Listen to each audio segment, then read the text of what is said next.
Pete, welcome to Podcastina. Hey, how are you? I'm doing well. Thanks for joining me. What are you looking forward to in life right now? Oh my God. Well, I have something I can't like super talk about, I guess, but like just big career move stuff that it's not that big, but it's just getting more into coffee, which I've been doing for a couple of years and just trying to like secure my position with my passions, things like that. And hopefully not getting exploded by nuclear weapons anytime in the future.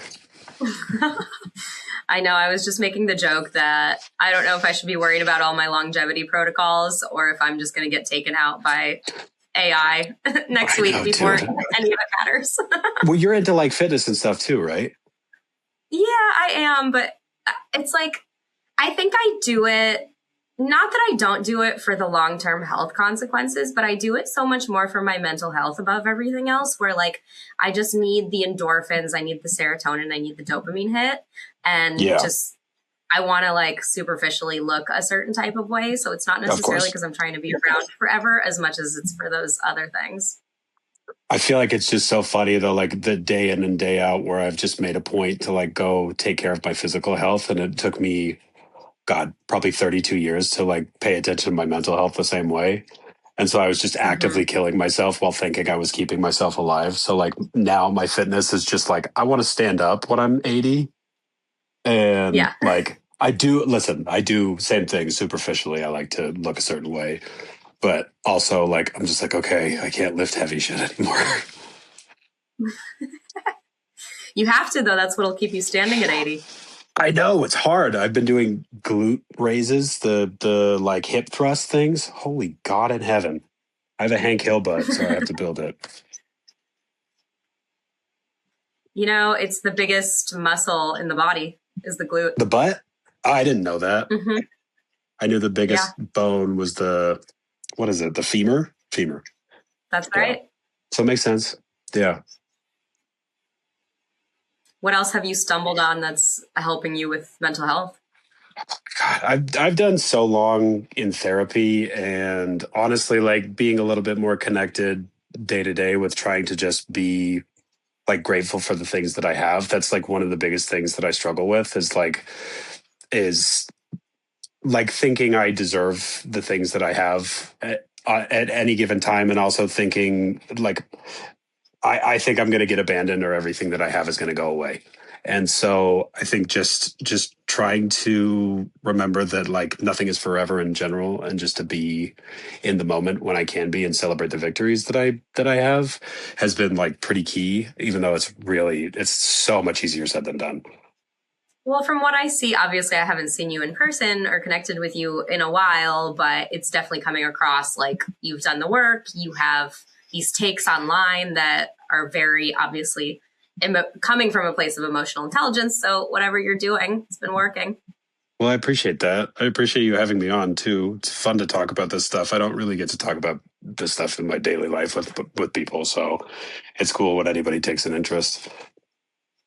Absolutely. And it's my whole thing on here. And I've really tried to make a push for like, there's only so much that as a woman I can combat this kind of repulsive trend of red pill and what ultimately ends up cascading into straight up just violence against women, if we're being realistic, like weird toxic manosphere trends that have been happening lately. And maybe they were always around, but it seems to have raised its volume substantially lately. I don't know if it's just my algorithm or if it's culture or if it's, the answer is D, all of the above.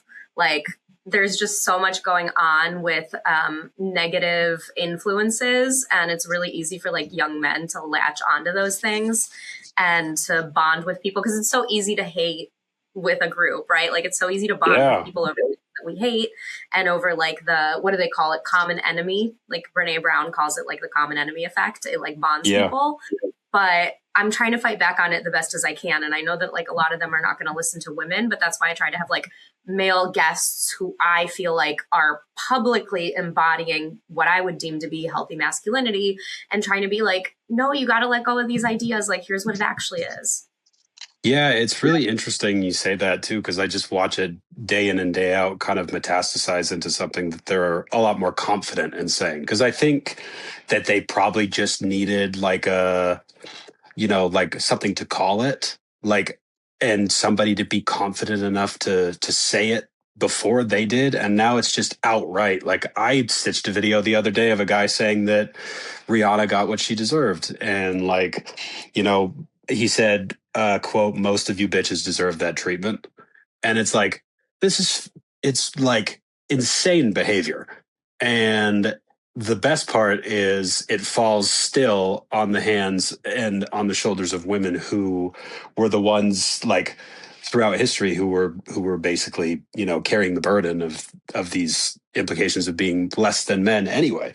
Like we're in a society that's so against, femininity and sensitivity and being gentle that like it's just, you watch the hockey teams and that was the perfect embodiment of what's happening now is because they achieved the same things, but then they're like, it's like you kind of have to joke about the women. You have to take them down a notch because they can't ever just be like the thing. They can only be the female version of the thing.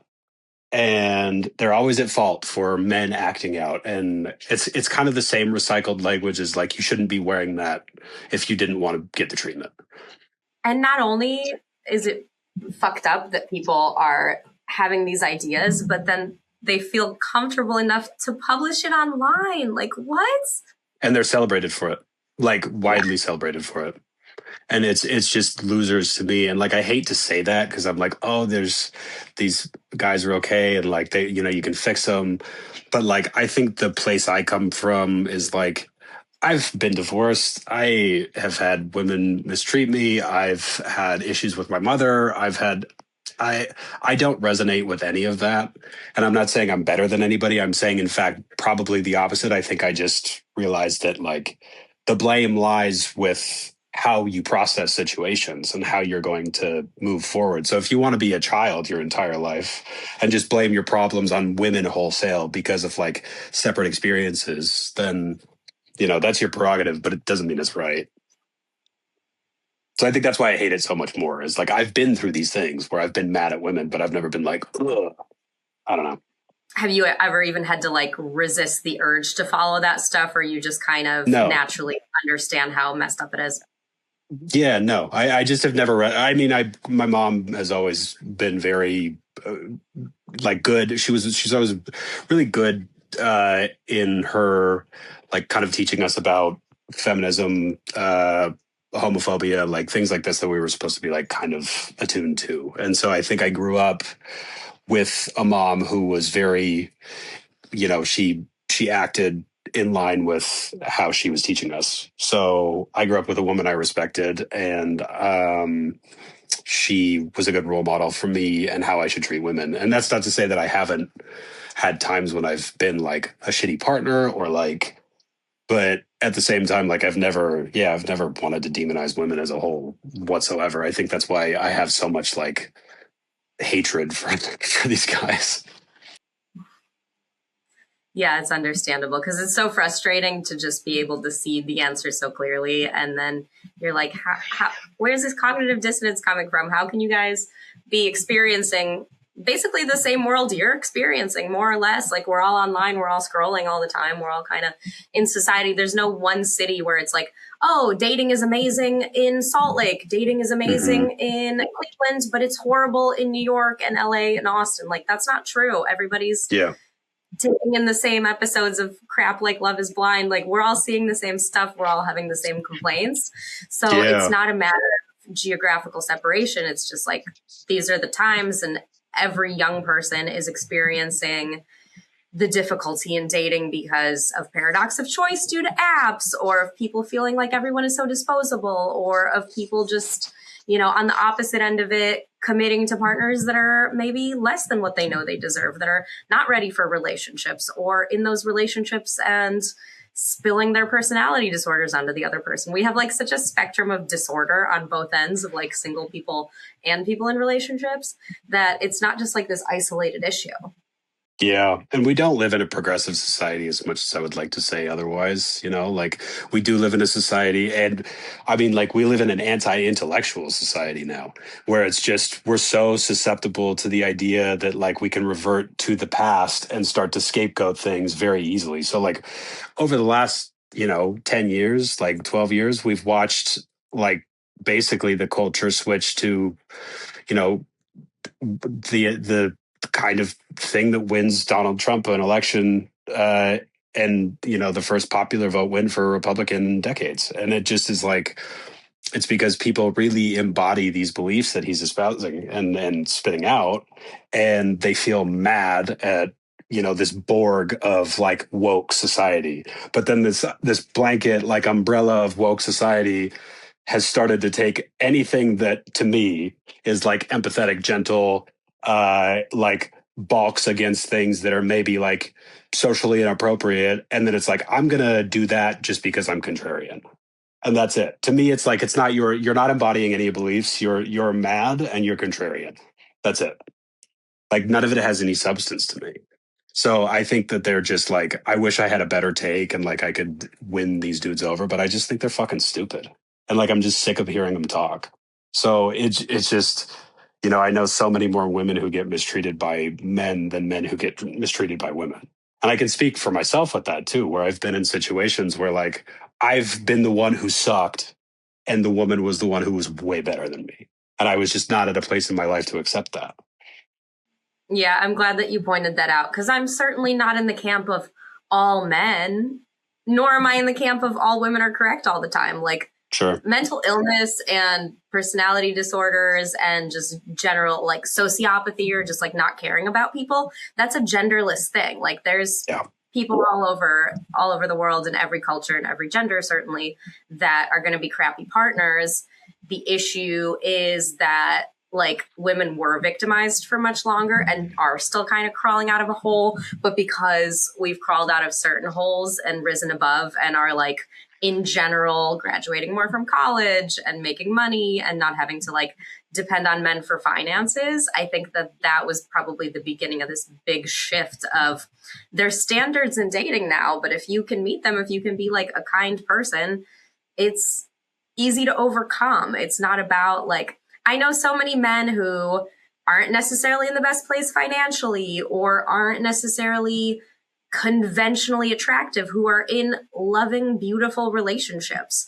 And the men who are toxic take it and they try to run with it and be like, oh, well, see, you guys want the 6'5" finance blue eyes guys. And it's like, that's not true. Look at how you're treating people. It's not about what you look like or how much you're bringing home. It's about your treatment of women. Yeah, I got the pretty privileged thing the other day, which to me, I have the lowest self esteem in the entire world. So, like, I talk and move like somebody who is just I don't know, I don't perceive of myself physically in any way, shape, or form. I know I'm a nice person, that's it. But like, I have a great partner, and I don't think my partner and my relationship has anything to do. I think sure there's physical attraction, but like that lasts for how long? Like in any situation, I'm sure there are people who hate their partner and they're still together, but like I think people who are in good relationships, especially now, the bar is so fucking low. Where like you Yeah. start to do things for a partner or on a date. Like when I was dating, I was like, I would like open the door for somebody and they'd be like, I've never had anybody do that. And I'm like, that's fucking bananas. Like just these little things. Or like they're, used to people yelling or like it's just weird shit like that. So the bar is low. It's just, I think it's more of like asking questions, taking an interest. Like, I don't know, but it is bleak. Mm-hmm. So What would you define as healthy masculinity? I don't know. I feel like I have had these like, people have accused me of things online. When I started getting like posting content that I post, people would say you paint your nails, you got your nose pierced, you're gay, you're virtue signaling, X, Y, and Z. I think just being able to know exactly who you are and what you're comfortable with within yourself, I think I don't even know if it's about masculinity as much as it's about just being yourself. And so like I know what I am, and I know that I've had partners who have been kind of in awkward positions where they think that because I'm comfortable with who I am being sensitive, I'm a sensitive person. And I think that that's something I've had to battle too, is like being more engaged with what would you call like a feminine side. And so I think I've had a lot more practice of being able to stand up against being like, it doesn't make me less of a man because I can express my feelings. And so I think it's just, if you're able to take those comments and know that they're not the most important things and let them define you, I think that that's probably like at least the beginning of healthy masculinity, where like things like that don't threaten you. Um, but yeah, just knowing who you are, I think that's the baseline of anything. From the woman's POV, we actually love when a man has awareness around his emotions, because it always kind of sounds like a lie or a cop out if I'm with a partner and he, first of all, we're generally so sensitive to like mood shifts and vibes being off that Yeah. if something is wrong with my partner, I can feel it. And so there's nothing more frustrating or isolating to me than to be like, hey, what's wrong? Are you okay? And to get stonewalled. It's like, I know you're Mm-hmm. going through something. If you're not ready to share it with me, say that, express that, be like, I need a minute to process it. I'll come to you with it when I'm ready.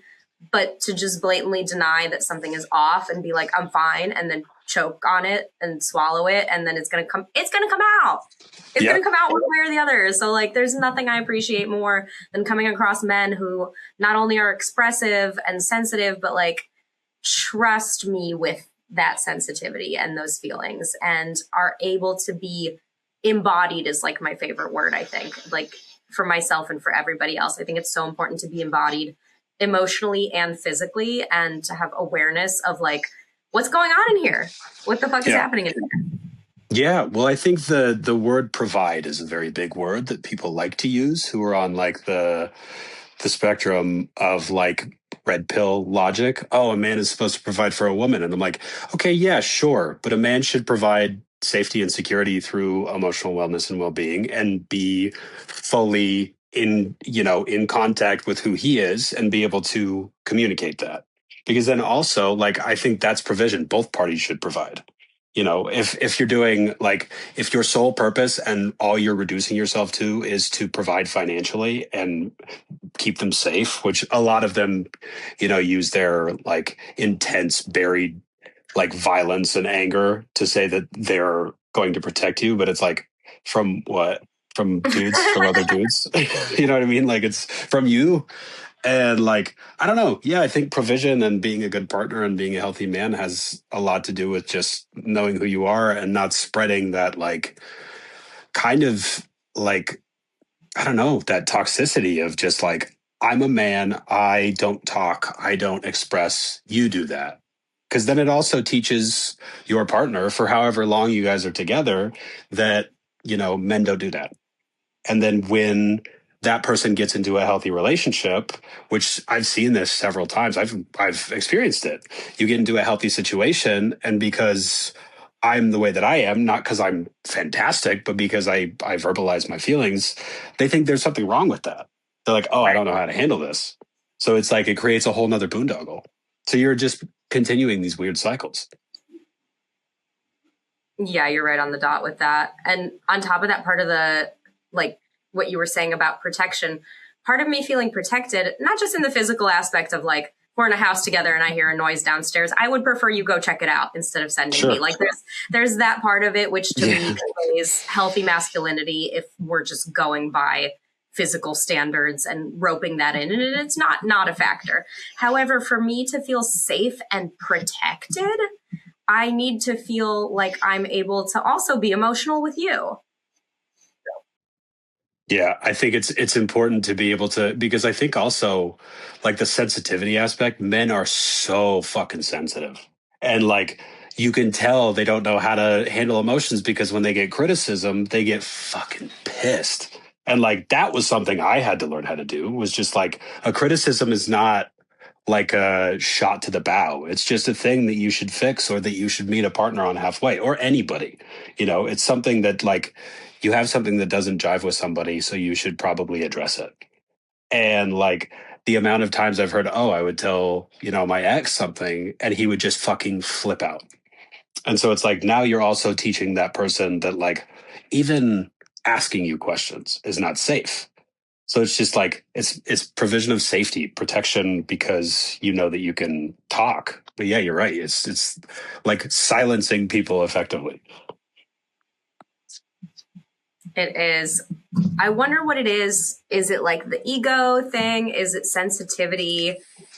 I'm sure you're more than aware, but like as a female comedian online, the trope is that I constantly get these like shitty men who are like, women aren't funny. It's not just me getting it, it's every woman trying to be funny on the internet since the start of the internet, and probably since before that, women at comedy clubs, whatever. What is this like weird thing? Like, where does it come from? These shitty men being unwilling to accept that women can be funny too. Dude, it's weird. It's women being funny in real life too, right? Like, do you get like when you're funny like in your daily life or around like a new person who's like kind of like aggro and needs to be center stage? Like I've noticed that men get intimidated by that too. They get intimidated by that with other men, but then when a woman does it, I don't know. It's like this weird. I think it is just ego because it's like almost like necessary that it's like, oh, this comment section isn't complete without like the weird dude saying, oh, it's a woman comic. I'm not funny. No matter how fucking funny it is. Mm-hmm. I I don't know. Like because especially being in LA and doing comedy, like man, I I never doubted that female comedians could be good, obviously, but like my like it's like 50-50 exactly women and male comics who are my favorites. Like some of the up and comers and like even the big ones are like it doesn't matter the gender. They're so fucking funny. Well, I appreciate you saying that.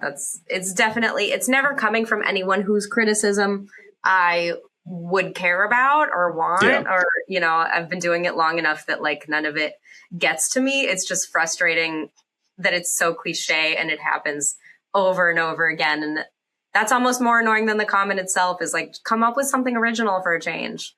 Mm-hmm.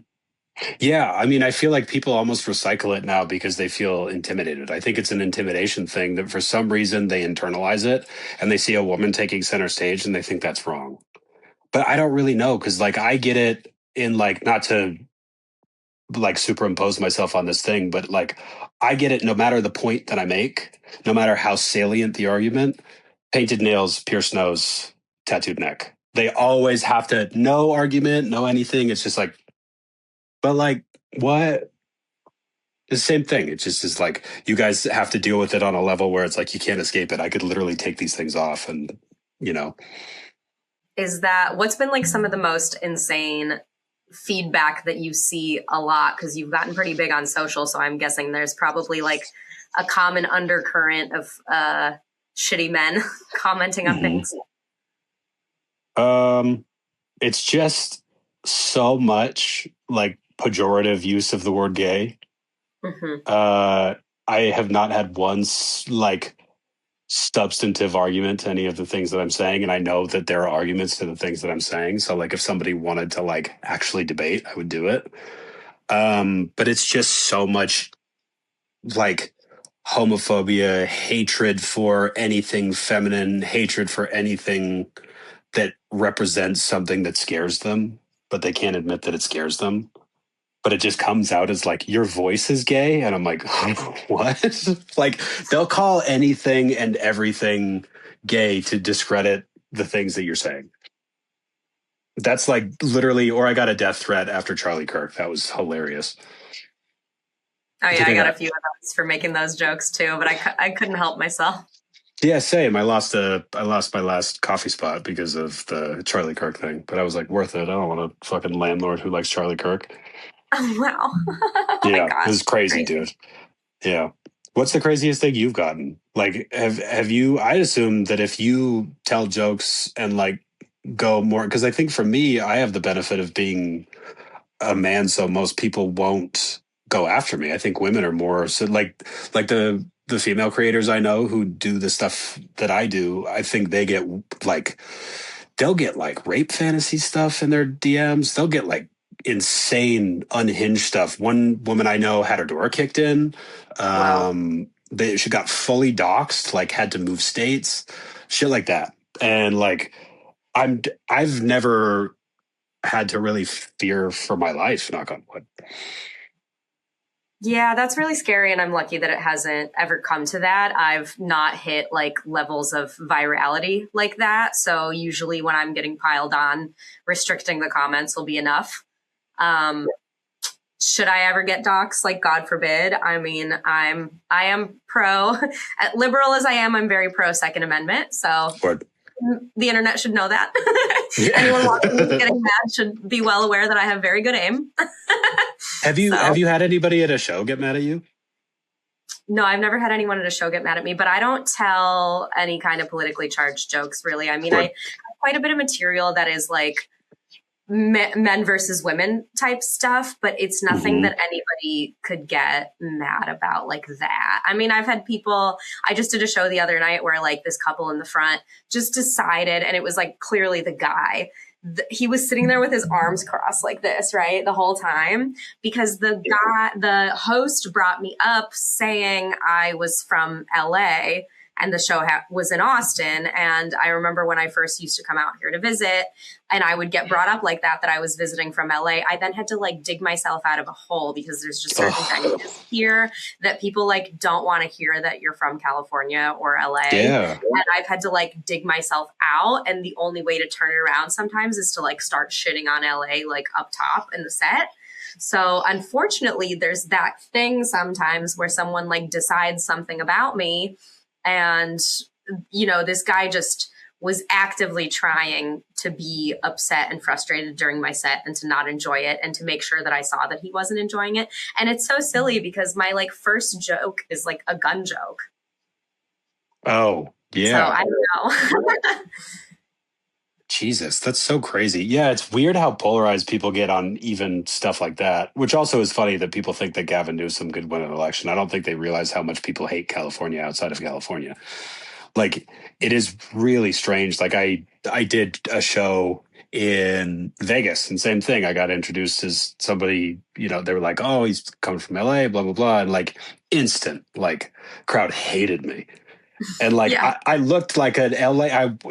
I don't know if you remember. I wore those long T-shirts, and like I looked like I was fucking from LA. I looked like the archetype, and so like they hated me the whole time. I bombed. So even when you like do stuff that it's like it's pretty agreeable content, pretty agreeable like material, they're like no. Which is weird, but there's nothing I could do to please those people, and they're not my audience. So I just have to focus on not letting it bother me and being like, you know what? 80% of the audience enjoyed this. Let me focus on that because those are the people that are going to follow me and buy tickets to shows and listen to the podcast. And like, that's where the value is. I'm never going to win those other people over. They were never my fans to begin with. Dude, that's the hardest thing for me to get over is like thinking that bigger or like, everybody likes me has to be the model.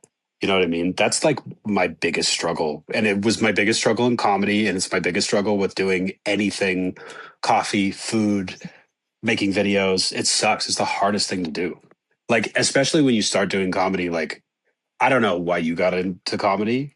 Like mine was, I had a void to fill because it was like, artistically, I was like, oh, I can speak my mind on a stage and that's fun and perform. But it also was like I was really sad and like it made me whole. And so when people didn't like my jokes, I was like, this is a piece of me. It hurts so much. It does. I definitely probably got into it because a lot of my childhood validation came from performing. So, yeah, dude. Everything's back to the childhood. Yeah, for sure. Yeah, mine was like, do you guys like me? Like that was all of it. That was all of my comedy. I miss comedy so much, and I wish it existed the way that it did. Maybe it does, but I don't think I have the brain for it anymore. I understand that. It does have to be like you got to be all in on it all the time.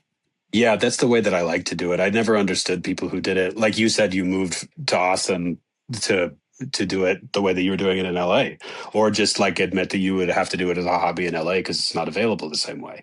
And like I have so much respect for that because like I am all or nothing. So like, and I don't think people understand that comedy is like you got to be in it all the fucking time. Yeah, absolutely. So I would love to hear about like when did things start really taking off with content creation and how did you manage your expectations of what it was going to be against what it actually turned out to be? Oh man. Um, well, I got a divorce 2 years ago and it was my second, so it was like pretty rugged.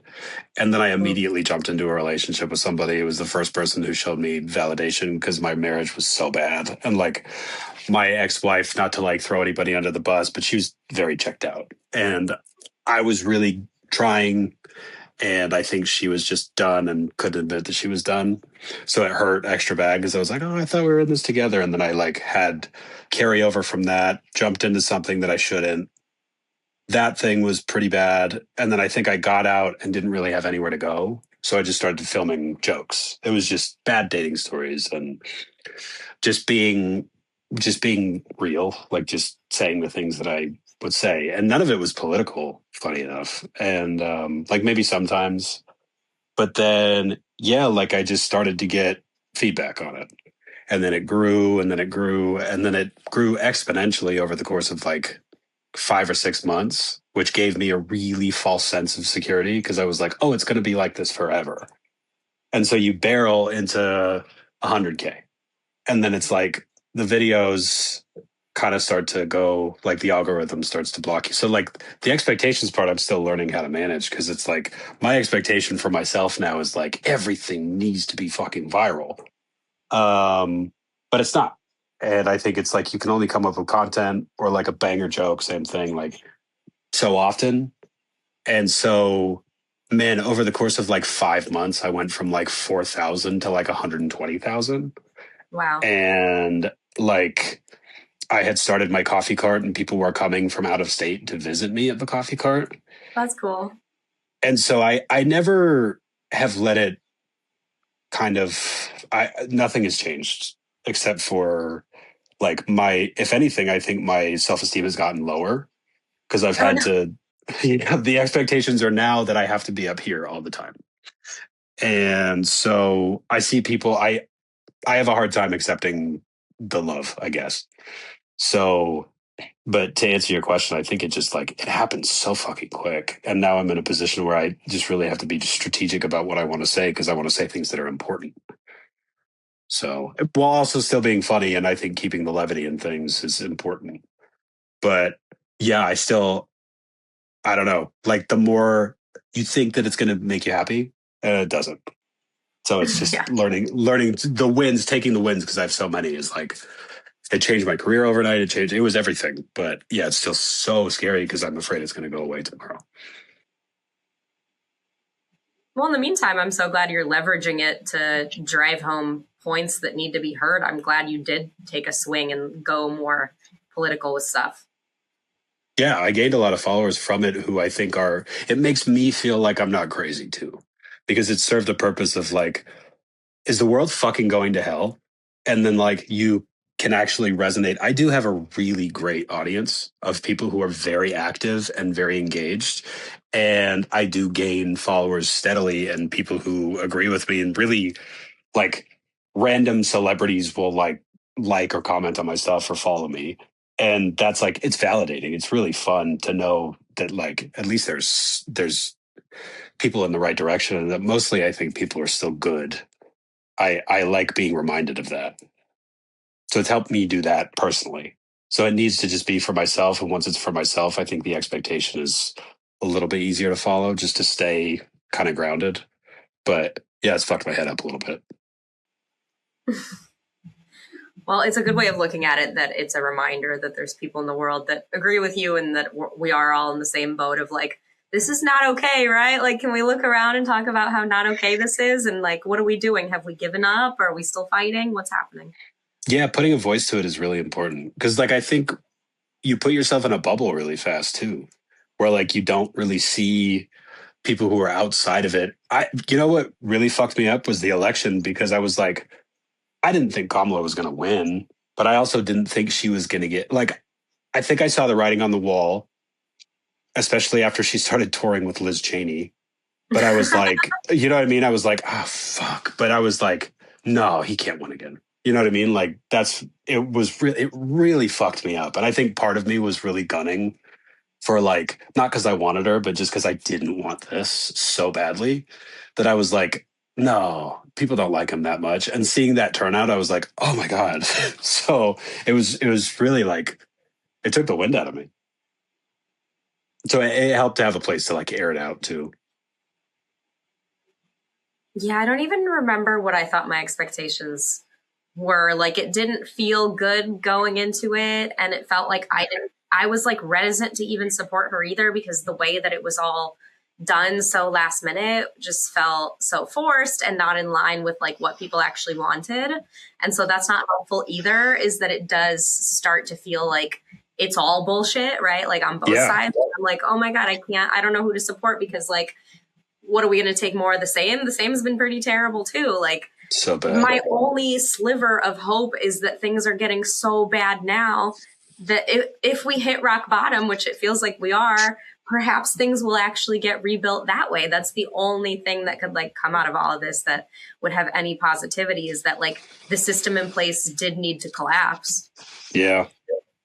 I kind of did have that accelerationist take even when Biden was about to win.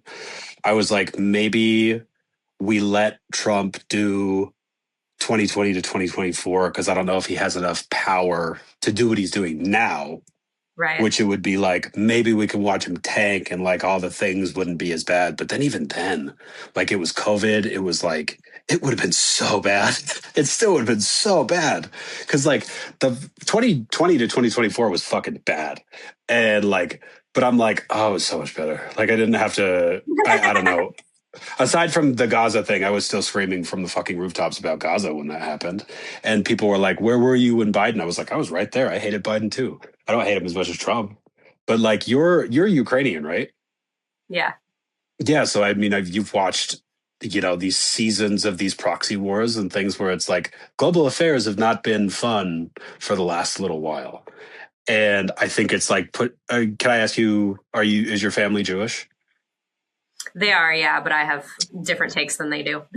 Where okay, cool. Yeah, the thing that I've watched that's so interesting is now the far right extremists who are Holocaust deniers and like full on, like they say anti-Zionist, but they're like just fully anti-Semitic, are now rising because they get the benefit of going, well, look, they're relating the Israeli state to Judaism.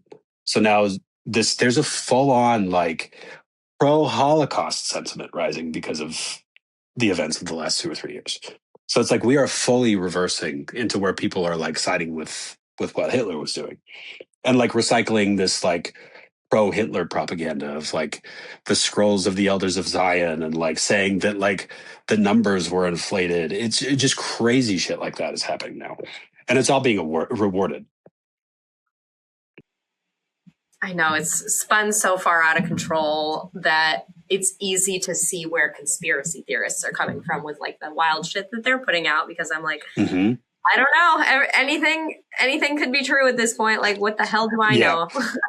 Yeah, literally. It does get to the point, especially when the like as if like somebody's a conspiracy theorist and then they see like these things happen that they were like, this is happening. And then they actually kind of get, the validation. Then they're like, all of it is true. So I don't know. Yeah, it's a weird fucking time. Is that like, how do you mine for the clips that you end up stitching? Because does that mean your feed is like horrible, that it's giving you these things, but you're like, good, I can react to this? Yes. I mean, it's like I have a hard time mentally because I'm like, is this how everybody thinks? And they're just not telling me because there's so much off base, crazy shit that like just today I saw a guy who was like, did you know that they didn't even find Zyklon B in the gas chambers at Auschwitz? And I'm like, a Google search would solve this. And he's like he literally goes, a guy made a video in the 70s taking samples and it proved that there wasn't any. And I'm like, there's a peer reviewed article. I just like, it takes 2 seconds to debunk these things. But again, it's like, I think I feel really good sometimes. And then I do have this algorithm that's dialed specifically. It's like my Instagram and then my TikTok have both been like, you like stupid shit. So here's this. And it's hard to watch. But yeah, that's all my algorithm is like all this crazy, like dudes being like, bitches should get beat up. And I'm like, yep, okay. It's crazy because your content is going out onto polar opposite types of algorithms because you're commenting against it. So like the people that are against the shit that you're commenting on are the ones seeing your video, which is like how I started seeing your stuff. I mean, I think I followed you already because we know each other, but it's like you would have been in my feed anyways because I get so many people like creators who are like, hey, this is fucking crazy. Let's talk about how crazy and wrong it is. But I thankfully don't get the flip side on my feed. I'm not getting like the outrageous stuff. I'm just getting the reactions to the outrageous stuff, which I guess isn't protecting me from seeing it. But at the same time, like, it's important for me to know what the conversation is so I can do my part to push back on it. Yeah, I think that's where the left really failed and where censorship really failed is like we used to do really well with letting these people have their center stage. So you could point to the things that they were saying and like shoot them down. And I'm not saying our society has ever been anti-racist or anti-sexist or because it always has been. But at least like we had a good run of like people knowing that the things that they're saying now were not socially acceptable to say. And it's not because like the fear of consequences, it's because like the tide was turning against them because this society was, normalizing towards these ideas of like integrating with different cultures and like that's how things work. And so now I think like the censorship really served to make people feel like they had to say what they were saying before times a billion. And then it really lionized these figures who were previously kind of dwarfed as like jokes. Like, anyone who's like anti-Semitic or like Holocaust deniers, they used to be fucking jokes. And like societally, we knew that. But then this allowed a resurgence of people saying, well, if you're like smothering the speech, then maybe they're saying something right. And it just is like going against the agenda. And so it's this full swing of like this anti-intellectualism teamed with like, oh, you're keeping it quiet. So that means it's right. I think it's Yeah, just like, yeah. it's interesting because cancellation has become like such a form of public justice or like what's the term, like back in the day, what am I thinking of? Like City hall, like the town hall justice or whatever, when they would just like take it out, like people chasing each other with yeah. pitchforks. Yeah. Yeah. Wait, why can't I think of it now either? Someone will comment it later and be like, oh, it's called this, it's called like something justice or whatever. But it's like, where do we land on, punishing people publicly if they're doing something that's not technically illegal, but we want to cancel them? But at the same time, it's such a fine line and it's so shaky, the snowball effect of cancellation. And weirdly enough, it seems like it has flipped a little bit where it used to be such like a left thing to be shutting down free speech. And now it's turned into a right thing, which I'm like, this is very confusing. Yeah, I remember during like when they were censoring so much, I was like, this is going to swing back around. That's just the way that it works. Is it just is now they're seeing that they're allowed to do it. So it's going to go back and they're going to start silencing like actual free speech. My account has been effectively shadow banned from certain audiences since after I said the thing about Charlie Kirk. And I didn't even say anything. I quoted a thing he said. And like now that like Larry Ellison has bought TikTok, you can't say anything about Israel. Like they'll literally your videos will go 000. Like if you say something on TikTok about Israel. Like all these big creators like Monty Mater and Good Trouble, like they lost their professional dashboards over the last few days because they were saying stuff about Epstein. And like these are multi-million like following creators. So it's like it's getting real. And also, you know, you have the DOJ demanding the names of people speaking out against ICE, like shit like that. So it is very, it's like very like not you lose your platform. It's like we want to fucking arrest you. What would you like to see happen with all this Epstein list shit? Because all this time we were screaming, oh, we want files, and now files are finally coming out, and fucking nothing's happening here. It's happening in other countries, but nobody here is lifting a finger to do anything. Like in an ideal world, what would you want to see happen? I don't know because I think the only solution is like you got to get rid of everybody. I mean, like we have to get rid of everybody. I think I trust four politicians and like even Ro Khanna, the guy who like pioneered the Epstein file release with Thomas Massey. I think he took APAC money last year, and so it's like. And he did some insider trading. Not saying he's not awesome. I think he's great. He's an American hero. Like true, plain and simple, he's an American hero. But like now I like Mamdani, and there's like a local woman here running for city council who's cool, and then like the mayor who got elected in Seattle who's like a socialist. But like I don't know anymore. It's so even for president, like I think we have to get rid of everyone. Like this idea that people are like, oh, well, we're going to start a system from scratch. I'm like, yeah, Trump did it. Why can't you invade the party from the inside? He remade the whole Republican Party. You know, I mean, like all he did was just like come in, break all the norms, and eviscerate everybody who, like, under the guise that he was doing it for the, you know, for America. But he did it overnight. And so it's like if Bernie had a spine, he would have done it. Yeah, at least the good news is that it can be done. I personally, I have put so much blame on boomers in general. I think that anyone of that age group needs the fuck out of office. I think as a generation, they have shown they're very damaging. Not that there's not younger figureheads who are damaging, but I think across the board, like you're over 70, no work for you. I know that's ageist, but like I just that for me would solve a lot of things.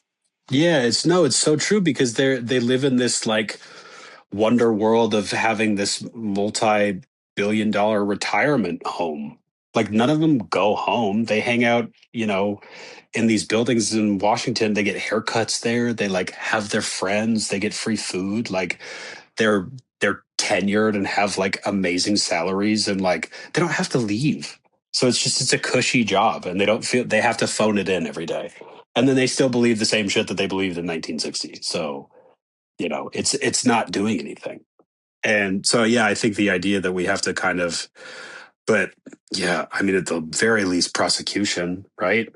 I like the precedent of not prosecuting people like who have committed these horrendous crimes or even investigating them is so damaging to like this facade of like we care about like you're liberating Iran, but you like can't, you know what I mean? It's just it's such a fucking like it's just it's so it doesn't make sense. Yeah, I haven't looked into it that much, so I don't know a lot about what the premise is for invading Iran or what the actual underlying reason is. I can only assume it's money because I think everything is money at the end of the day. Yeah. Yeah. I I just don't mean, know I think how. it's easy.